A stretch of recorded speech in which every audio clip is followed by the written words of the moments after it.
Comigo a sua Bíblia lá no livro de Levítico, no capítulo 1.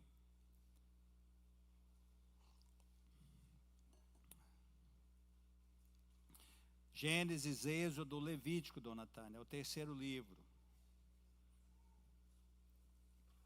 Está aí procurando no índice da Bíblia?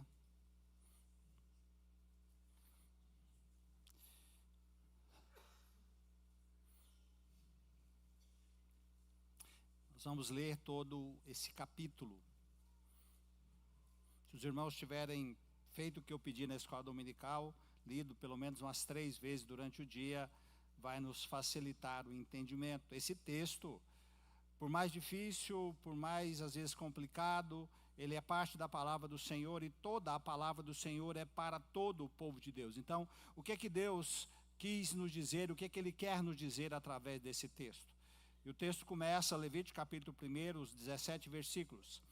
Chamou o Senhor a Moisés, e da tenda da congregação lhe disse: fala aos filhos de Israel e dize-lhes: quando alguém de vós trouxer oferta ao Senhor, trareis a vossa oferta de gado, de rebanho ou de gado miúdo.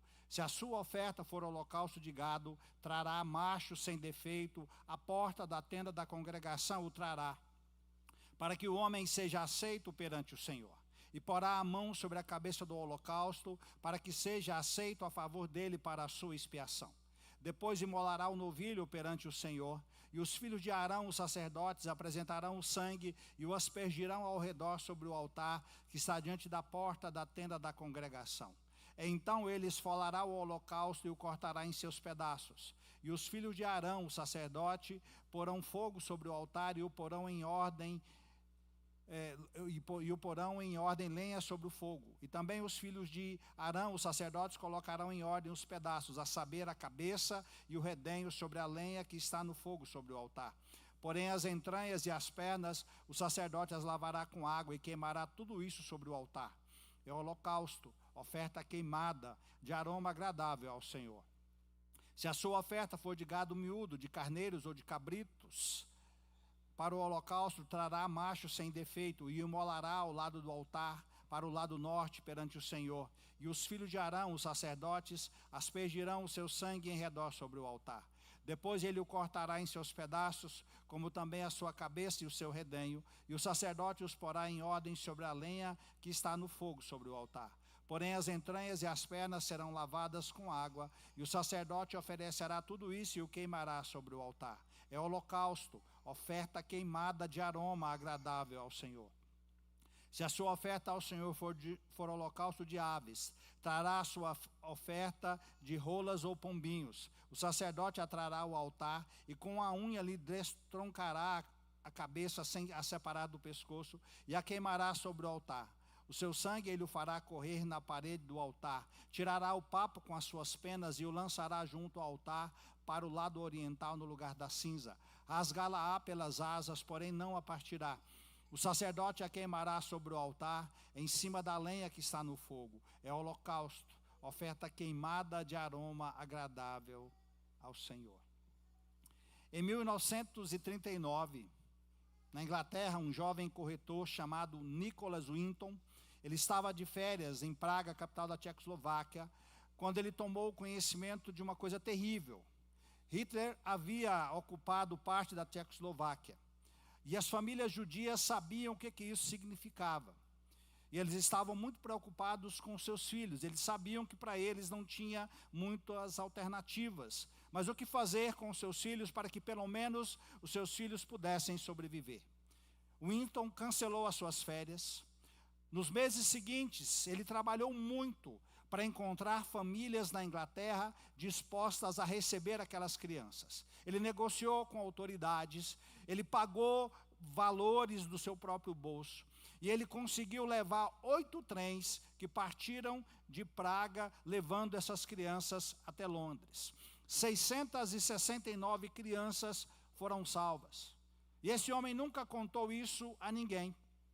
Aquelas crianças cresceram, se casaram, tiveram filhos e netos, e não sabiam quem é que havia pago o preço da sua sobrevivência. Não sabia que havia um nome por trás da sua libertação. Não sabia que alguém havia interrompido a própria vida, assumido riscos imensos e feito de tudo o que era possível para que aquelas crianças pudessem chegar no lugar onde pudessem viver. A história só veio a público em 1980, quando a esposa de Winston encontrou um caderno guardado com os nomes das 669 crianças, as fotos e documentos. E ela perguntou ao marido o que era aquilo, e ele contou. E finalmente a história se torna conhecida. Pouco tempo depois, num programa de televisão, o Winton foi colocado na plateia. E naquele dia a apresentadora pediu que se levantassem todos na plateia que deviam a sua vida a Nicholas Winton, que eram filhos ou netos de alguém que havia sido salvo por ele. Toda a plateia se levantou. E naquele instante ele olhou para aquelas pessoas e ele não conseguiu falar. Aquelas crianças não fizeram nada para merecer o que ele fez. Elas não pediram, elas não negociaram, elas não pagaram. Simplesmente ele viu o perigo em que elas estavam, ele entendeu que elas não tinham como se salvar, e ele foi até onde elas estavam para lhes dar um caminho de saída. O preço foi pago inteiramente por ele. É com essa imagem que eu quero que você chegue a esse texto difícil de Levítico que nós acabamos de ler. Porque é exatamente isso que está acontecendo ali, mas numa escala infinitamente maior. O perigo não é representado por um exército humano, é pela santidade de Deus diante do pecado humano.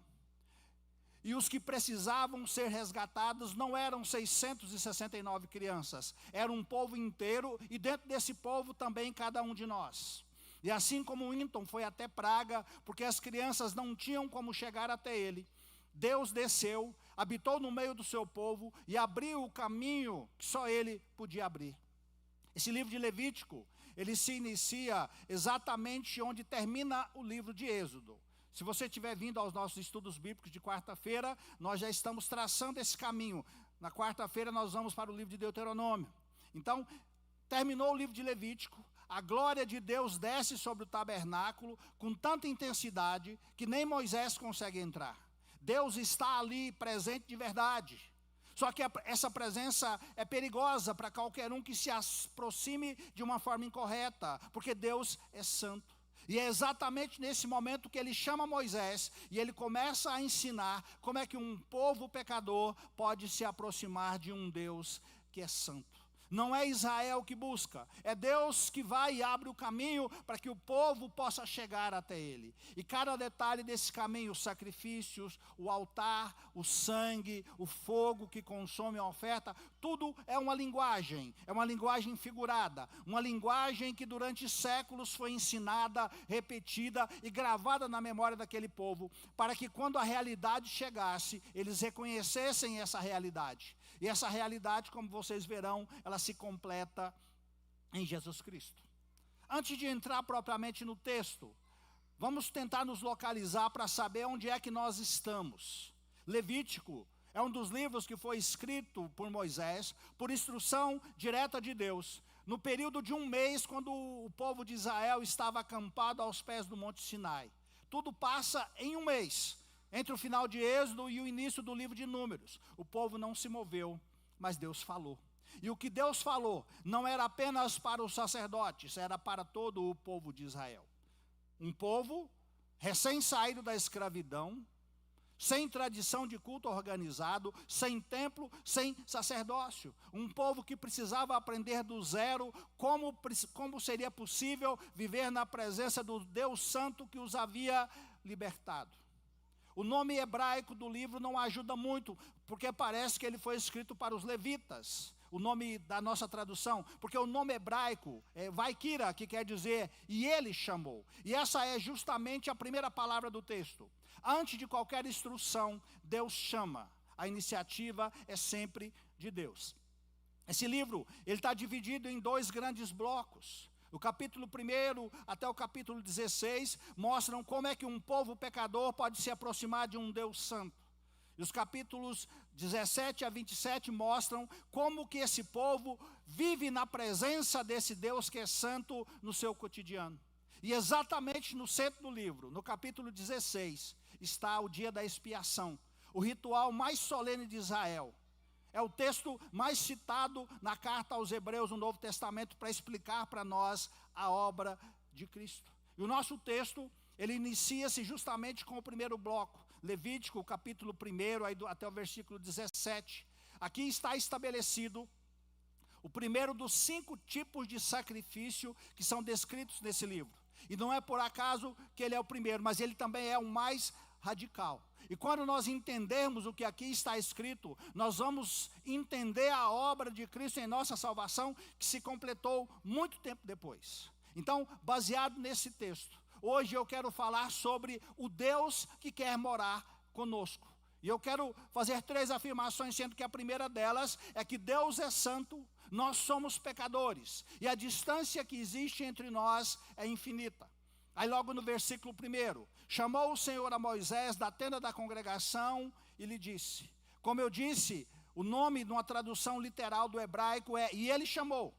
Antes de qualquer lei, é Deus que chama, a iniciativa é de Deus. E onde é que ele chamou? A tenda da congregação é a expressão que a Bíblia usa para se referir ao tabernáculo. O tabernáculo foi construído de acordo com a ordem de Deus, ele foi erguido. Quando ele foi erguido, Deus se manifestou de uma forma tão intensa, está lá no livro de Êxodo, capítulo 40, que nem Moisés conseguia entrar. Isso aqui nos mostra e nos ensina que Deus não está nos céus. Deus não está distante ou indiferente, ele desceu. E ele habitou, ele tabernaculou no meio do seu povo. Isso inicialmente deveria ser razão de alegria, mas é um problema. Deus libertou o povo de Israel, não apenas para dar a esse povo uma terra. Lá no livro de Êxodo, no capítulo 29, Deus já havia dito: habitarei no meio dos filhos de Israel e serei o seu Deus, e saberão que eu sou o Senhor seu Deus, que os tirei da terra do Egito para habitar no meio deles. Deus queria morar com o seu povo. Deus quer um relacionamento próximo e permanente. Só que tem um problema, e Levítico apresenta esse problema.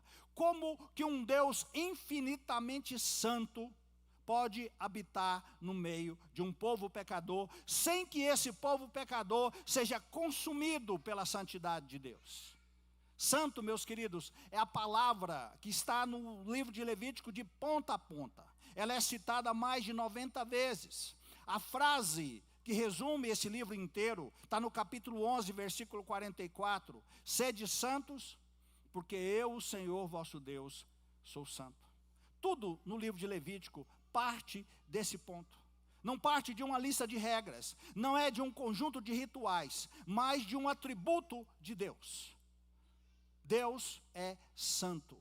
No hebraico, kadosh, que quer dizer separado, que quer dizer que Deus é distinto, de uma natureza completamente diferente de tudo que existe no mundo que foi criado. A santidade de Deus não pode ser compreendida apenas como uma qualidade moral, como se Deus fosse mais honesto, como se ele fosse mais correto do que todos os outros. É algo de outra ordem. Deus é, na sua própria essência, incompatível com tudo que é manchado, com tudo que é corrompido ou com tudo que é pecaminoso. Israel já havia sentido isso no Monte Sinai. Quando Deus desceu no cume do monte, fogo, fumaça, trovões, o monte tremendo. E era para o povo todo se aproximar, e o povo ficou com medo da presença de Deus, porque ela era tão majestosa, e eles vão dizer, lá no capítulo 20 para Moisés: não fale Deus conosco para que não morramos. E o problema não estava em Deus, estava neles e está em nós. O ser humano, expulso do jardim do Éden, ele não manteve o seu estado original. A queda não foi apenas uma transgressão isolada, ela foi uma ruptura que contaminou a natureza humana inteira e toda a criação. A teologia reformada olha para o ser humano depois da queda e diz que ele está num estado de depravação total. Nós somos afetados moralmente, nós somos afetados emocionalmente, nós somos afetados fisicamente. Não há uma polegada no nosso ser que não tenha sido afetada pelo pecado. E o ser humano, que foi feito para viver na presença de Deus, se tornou incompatível com Deus. E é por isso que na carta aos Romanos Paulo escreve: todos pecaram e destituídos estão da glória de Deus. A glória de que Paulo fala é exatamente isso, a presença de Deus. O pecado nos afastou da presença de Deus. E nenhuma boa intenção resolve esse problema. Nenhuma religiosidade sincera resolve esse problema. Nenhum esforço moral, nenhuma quantidade de sacrifícios inventados por nós vai conseguir vencer essa distância que nos separa de Deus. O ser humano pecador não tem dentro de si recursos necessários para se aproximar de um Deus que é santo. Se Deus não agir, esse encontro será impossível. E é nesse ponto que Deus entra e Levítico registra diante de nós aquilo que Deus fez. Vamos então, depois de olhar para esse livro, no contexto que ele foi escrito, e vamos fazer uma transposição, vamos trazer ele para a nossa época. O problema para o qual o livro de Levítico apresenta a solução é o mesmo problema que toda a humanidade enfrenta. Não é um problema do povo judeu, é o nosso problema. Deus é santo e nós somos pecadores. E a distância entre o que Ele é e o que nós somos, ela é infinita. E nós não temos como nos aproximar dEle.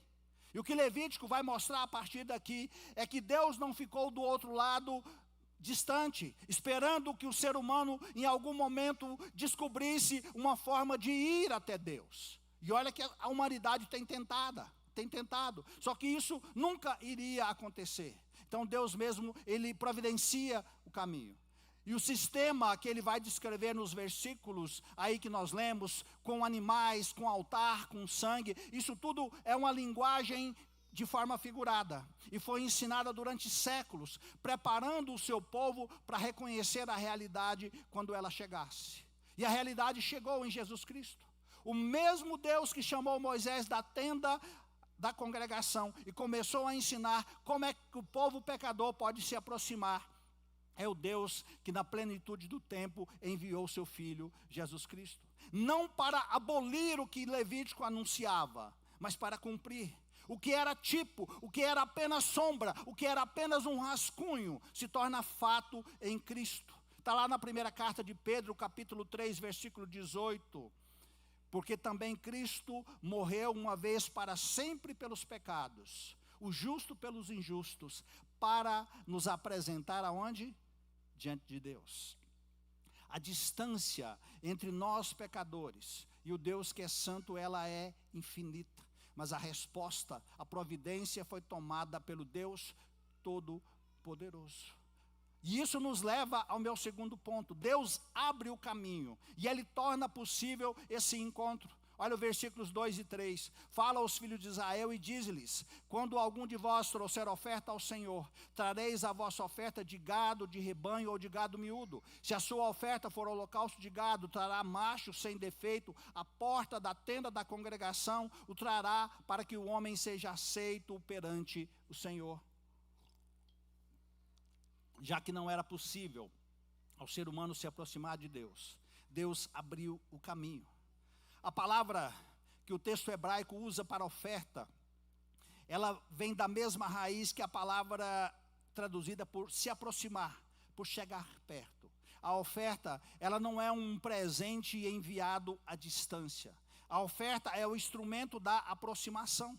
A oferta, ela torna possível ao pecador se achegar ao Deus que é santo, sem ser consumido pela sua santidade. E isso não foi inventado por Israel, não foi sugerido pelos sacerdotes. Isso foi revelado pelo próprio Deus. Deus mesmo é que definiu os termos desse encontro. Isso significa que toda a aproximação verdadeira a Deus começa com a iniciativa de Deus e não nossa. O homem não sobe até Deus pelos seus próprios méritos. É Deus que abre o caminho e desce até nós. E essa lógica que Levítico capítulo 1 estabelece, ela atravessa toda a Escritura e chega ao seu ponto mais alto na figura de Cristo. Vamos ver um pouco mais de perto o primeiro sacrifício descrito aí em Levítico, que é o holocausto. E não é à toa que ele é o primeiro, ele é também o mais radical. O nome hebraico é Ola, que significa o que sobe. A ideia aí é que depois de sacrificado, o animal seria inteiramente queimado sobre o altar. E ali subiria uma fumaça que seria aroma agradável ao Senhor. Aí do versículo 4 até o versículo 9, é descrito como que esse animal vai ser morto. Todas as etapas, todos os processos. Aí o versículo 4 vai dizer que aquele que trouxe o animal vai colocar a mão sobre a cabeça. Daqui a pouco eu vou explicar o que quer dizer isso para vocês. A ideia do adorador colocando a mão sobre a cabeça do animal antes de matá-lo era um gesto de identificação. Era um gesto de transferência, para que o animal passasse a representar o adorador. A ideia a partir desse momento é que o animal agora carrega o que o adorador carregava.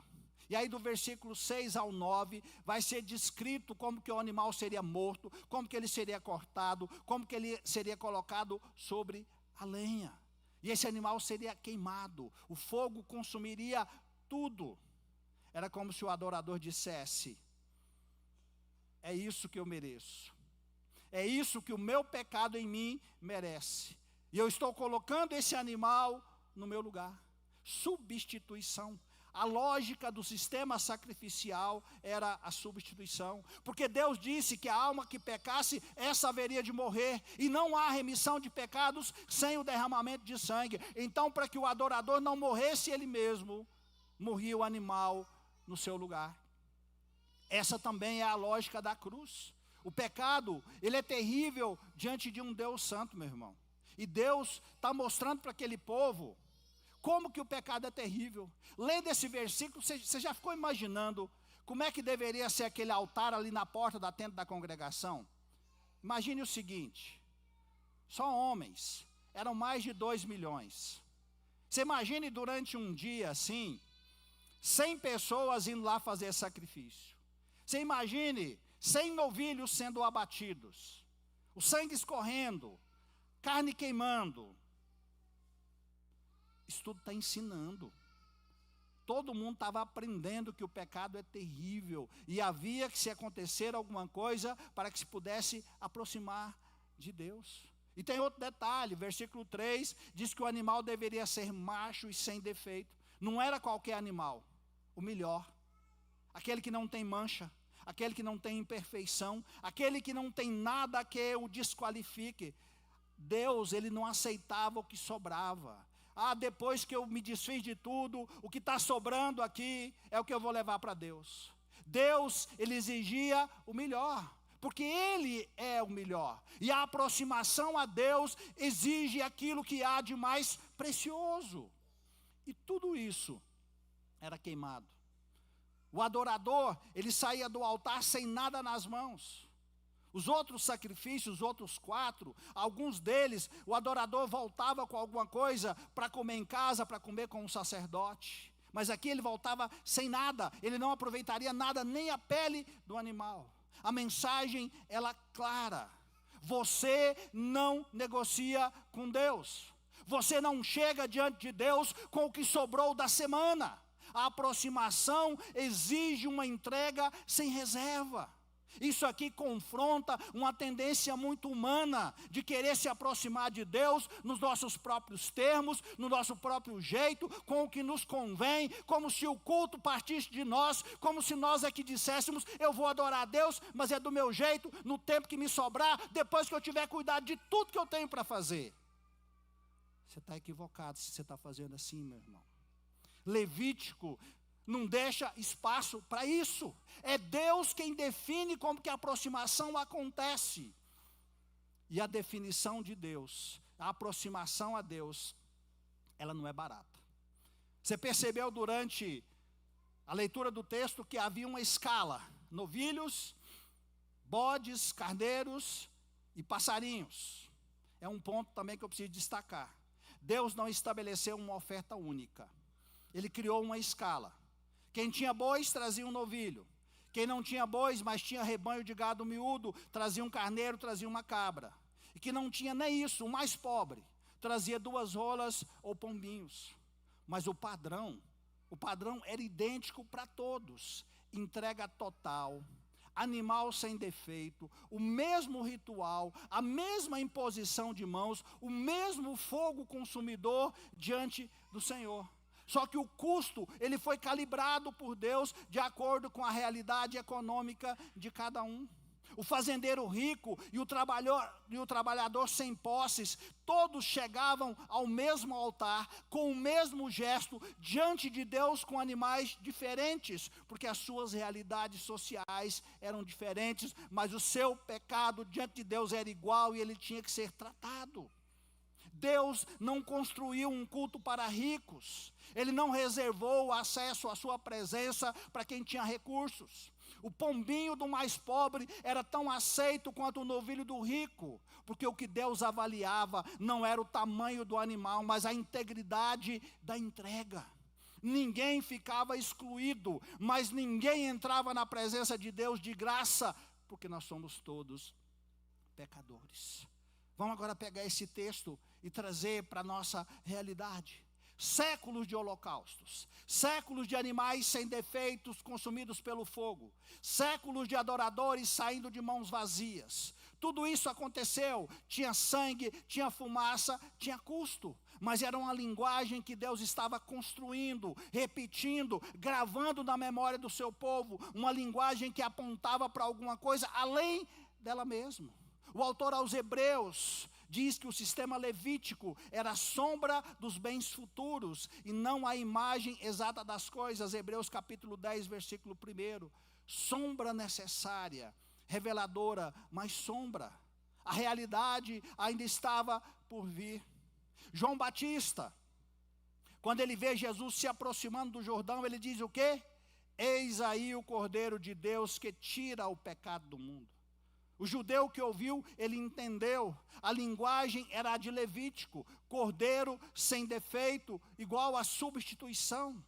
Mas agora não era um animal trazido ao altar por um adorador. Era o próprio Filho de Deus vindo para ser o sacrifício. E Jesus Cristo é o holocausto definitivo. Ele não trouxe um animal, ele mesmo veio, sem mancha, sem defeito, assim como exigia a lei. E como um animal no holocausto, ele não reservou nada para si, ele se entregou por inteiro. Não se faça a minha vontade, mas a tua. A cruz é o altar onde o Filho se deu por inteiro ao Pai, nada ficou de fora. Nem a honra, nem o conforto, nem a glória, nem a própria vida. E a escala que Deus havia construído em Levítico, ela encontra o seu cumprimento na figura e na pessoa de Jesus Cristo. Porque o sacrifício de Cristo, ele cumpre tudo aquilo. E assim como no Antigo Testamento, o adorador não tinha como chegar diante de Deus de mãos vazias. Agora também nós nos aproximamos de Deus, não trazendo alguma coisa, porque nós não temos nada para oferecer a Deus. O que nós temos é nos dado por Cristo. A aproximação de Deus pela fé em Cristo é ao mesmo tempo a mais exigente e a mais acessível de todas. Ela custou muito a Jesus Cristo e ela está ao alcance de qualquer um de nós. O que os holocaustos de Levítico faziam de forma repetida e de forma provisória, Cristo fez de forma definitiva. Tanto que Hebreus 10, 12 diz, mas este, havendo oferecido para sempre um único sacrifício pelos pecados, assentou-se à destra de Deus. O fogo não precisa ser mais aceso. O animal não precisa ser mais sacrificado. O caminho está aberto pelo sangue de Cristo, para que nós possamos nos aproximar de Deus. Porque o mesmo Deus que tabernaculou, que veio morar com aquele povo, continua morando conosco. Isso me leva para o meu último ponto. O que Levítico antecipava, cumpriu-se em Cristo. Olha para a história, leia a Bíblia. Séculos se passaram, geração após geração, trazendo os seus animais ao altar. Novilhos, carneiros, pombinhos, tudo consumido pelo fogo. Tudo subindo em fumaça diante do Senhor. O ritual se repetia dia após dia, ano após ano, com uma regularidade que dizia o seguinte: o problema não está resolvido. O autor aos Hebreus, ele aponta isso. Hebreus capítulo 10, versículo 11. E todo sacerdote se aproxima dia após dia a ministrar e a oferecer muitas vezes os mesmos sacrifícios que nunca podem tirar pecados. A repetição era um sinal da insuficiência. Não porque Deus estivesse errado ao instituir esse sistema, mas porque o sistema, ele nunca foi projetado para ser o destino final. Ele era uma linguagem, pedagogia de Deus, uma sombra lançada por uma realidade que haveria de vir. Nenhum animal poderia de fato carregar o peso do pecado humano. Nenhuma oferta, o novilho ou pombinho, tinha o peso suficiente para pagar o preço do pecado que nos distancia de Deus. O sangue de animais cobria, ensinava, mas não removia pecados. Por isso, o fogo no altar queimava 24 horas por dia. Você tinha fogo no altar 24 horas por dia. O sacerdote, ele nunca se sentava, não tinha cadeira no tabernáculo para o sacerdote que estava trabalhando. Por quê? Porque o seu trabalho não tinha fim, o seu trabalho tinha que ser repetido. Tudo isso, quando você olha, quando você lê, meu irmão, você tem que entender para você perceber o que Deus fez e o que isso nos ensina. Até que chegou o momento, quando Cristo veio. Cristo fez o sacrifício que os sacerdotes não podiam fazer, e o livro de Hebreus 10, 12 diz: mas este, havendo oferecido para sempre um único sacrifício pelos pecados, Jesus Cristo fez o que o sacerdote não fazia. Ele se assentou à destra de Deus. Observe o contraste. O sacerdote levítico se apresentava dia após dia. O sacerdote levítico oferecia muitas vezes os mesmos sacrifícios. Cristo ofereceu um único sacrifício para sempre. O sacerdote levítico ficava de pé, porque o trabalho nunca acabava. Cristo se assentou por quê? Porque o trabalho foi terminado. Ele fez o que tinha de ser feito. Quando Jesus diz está consumado, essa palavra na cruz era a declaração de alguém que havia cumprido tudo o que precisava ser cumprido. E o altar de Levítico aponta para esse momento. Cada animal sem defeito aponta para Cristo. Cada imposição de mãos aponta para Cristo. Cada holocausto consumido inteiro era uma seta apontando para Cristo. Porque Jesus Cristo é o holocausto perfeito que Levítico antecipava. Jesus, ele reuniu em si tudo o que o sistema exigia e tudo o que o sistema nunca pôde dar. Ele era sem defeito, um cordeiro sem mácula, sem contaminação. Nenhum animal poderia cumprir isso de forma plena, porque animal nenhum tem natureza moral. Cristo, o único ser humano que viveu sem pecado, foi o único que pôde ser oferecido sem defeito. E ele se entregou por inteiro, como o holocausto, onde nada ficava para o adorador. Cristo não reservou nada para si mesmo. Por isso que Filipenses diz: pois ele, subsistindo em forma de Deus, não o julgou como usurpação o ser igual a Deus, antes a si mesmo se esvaziou, assumindo a forma de servo, tornando-se em semelhança de homens e reconhecido em figura humana. A entrega de Cristo foi total. Da glória para esse mundo, desse mundo para a morte e morte de cruz. Foi substituição. O gesto da mão sobre a cabeça do animal, que em Levítico era simbólico, ele encontra o seu cumprimento em Cristo. Porque Paulo vai escrever: aquele que não conheceu o pecado, ele o fez pecado por nós, para que nele fôssemos feitos justiça de Deus. A transferência que o adorador encenava com a mão sobre as cabeças do animal, Deus realizou de forma definitiva em Jesus Cristo. E o resultado é aquilo que Levítico sempre prometeu, mas que nunca entregou. Acesso permanente à presença de Deus se cumpre em Cristo.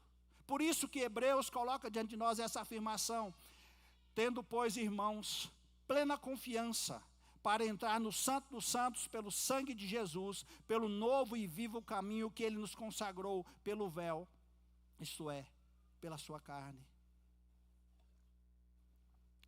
No momento que Jesus Cristo morre, o véu que separava o Santo dos Santos, que era o lugar da presença de Deus, é rasgado de cima para baixo. Não foi de baixo para cima, como se o ser humano tivesse forçado a entrada. Ele foi rasgado de cima para baixo, porque foi Deus que abriu o caminho que só Ele pode abrir. Só que isso, meus irmãos, o Evangelho, quando colocado diante de nós, ele exige uma resposta. Hebreus capítulo 10, versículo 22 diz o seguinte: aproximemo-nos com coração sincero, em plena certeza de fé, tendo os corações purificados de má consciência e o corpo lavado com água pura. A lógica é a mesma de Levítico, mas transformada. Em Levítico, a aproximação exigia um animal sem defeito trazido ao altar. No Evangelho, a aproximação é feita com base naquilo que Cristo já ofereceu. Nós não chegamos aqui com um animal nas mãos, nós chegamos com fé naquilo que Cristo fez. Mas a entrega que o holocausto simbolizava, ela não desaparece, ela se transforma. Paulo, ele escreve com a mesma linguagem de Levítico, quando em Romanos capítulo 12 ele diz: rogo-vos, pois, irmãos, pela compaixão de Deus, que apresenteis os vossos corpos como sacrifício vivo, santo e agradável a Deus, que é o vosso culto racional. Você consegue identificar aqui o mesmo vocabulário de Levítico? Sacrifício, santo e agradável a Deus. Só que agora não é um animal sobre o altar. É a vida inteira do crente oferecida a Deus, sem reserva, sem negociação, sem guardar para você aquilo que é o melhor. A mesma lógica do holocausto, onde tudo era entregue e nada ficava. Essa é a mesma lógica, é aplicada à vida daqueles que foram alcançados pelo Evangelho. Cristo se entregou por nós. Essa entrega recebida pela fé, ela não nos deixa do mesmo jeito. Ela nos chama, ela nos convoca. O Deus que no livro de Levítico exigia um animal sem defeito, queimado inteiro sobre o altar, é o mesmo Deus que hoje, pela obra de Cristo, nos convoca a uma entrega correspondente. Não para ganhar acesso à sua presença, como se nós precisássemos fazer alguma coisa, mas porque já temos acesso à presença do Pai. Agora as nossas vidas são colocadas completamente nas suas mãos. A ideia, meu querido, é que diante de Deus, quando você é alcançado pelo Evangelho, você não retém parte da sua vida para você mesmo. Não existe na vida do cristão verdadeiro um único milímetro da sua existência que não pertence a Deus. Não existe diante de Deus espaço para meia entrega. Ou a sua vida é totalmente do Senhor, ou ela não é nada do Senhor. Assim como acontecia com aquele sacrifício, essa verdade, ela ainda permanece. Eu quero concluir as minhas palavras nessa noite. Eu comecei trazendo diante de vocês uma questão: como que um Deus santo pode morar com um povo pecador? E nós vimos que isso é um problema muito sério. Nós vimos que Deus é santo e a santidade de Deus não é um detalhe decorativo. E o que torna o encontro ao mesmo tempo desejável e impossível para o ser humano é porque nós somos pecadores. Desde a queda, há uma distância que o ser humano não tem como atravessar. Nenhuma boa intenção, nenhum esforço religioso, nada que nós podemos fazer resolve o problema da nossa separação em relação a Deus. Mas nós vimos que Deus não ficou indiferente. Ele veio, Ele habitou no meio do seu povo e Ele mesmo providenciou o caminho para que o pecador pudesse se aproximar dele. E nós vimos que tudo aquilo que era realizado ali no Antigo Testamento era uma linguagem apontando para aquilo que Cristo veio fazer. E Ele se entregou totalmente a si mesmo.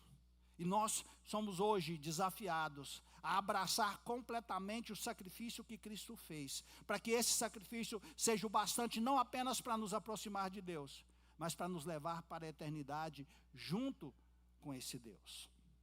Eu quero fazer 3 aplicações. A primeira delas é para todos nós, e eu quero que você entenda de uma forma muito clara: culto não é invenção humana. No culto a Deus não existe lugar para invencionice. É o próprio Deus que chama e diz: É assim que eu vou ser adorado. Você pode ler o texto, você pode achar aquele texto a coisa mais estranha, mas esse sistema, ele ainda permanece. Não somos nós que resolvemos que um dia a gente ia criar um negócio chamado igreja, que um dia nós íamos criar um negócio chamado culto. Não. Foi Deus que desde o princípio chamou o seu povo, separou esse povo, e é esse Deus que diz como que Ele quer ser adorado.